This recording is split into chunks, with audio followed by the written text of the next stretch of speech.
આ ભવ્ય પ્રસંગ ઉજવવાનું આપણને અહોભાગ્ય પૂજ્ય ગુરુદેવશ્રીની કૃપાથી જ પ્રાપ્ત થયું છે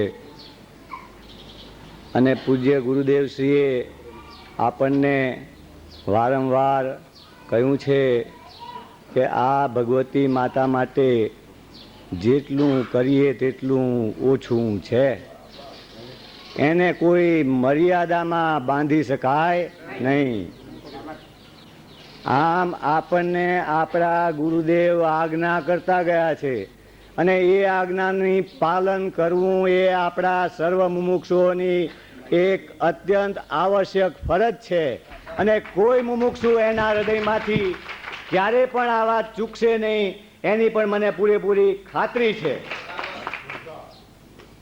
એટલે આપણે જે ધર્માત્માનો આજે વિનય આદર બહુમાન કરવાની આપણી ભાવના ભાવી છે એની પાછળ કોઈ સાધારણ બળ નથી, પણ જે ભવિષ્યકાળમાં તીર્થંકર થવાના છે આ એવી વ્યક્તિનું હાર્દ આપણને પોકારે છે કે આ વ્યક્તિનું બહુમાન કરવા જેવું છે.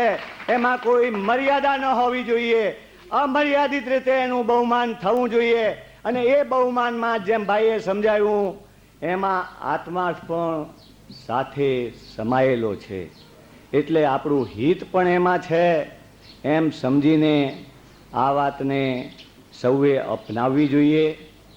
ભૂલે ચૂકે પણ કોઈ પણ કારણવશાત જ્ઞાનીના પ્રત્યે બહુમાનમાં કોઈ કચાશ ઉત્પન્ન થાય એવી ભાવના સ્વપ્ને પણ થવા દેવા જેવી નથી.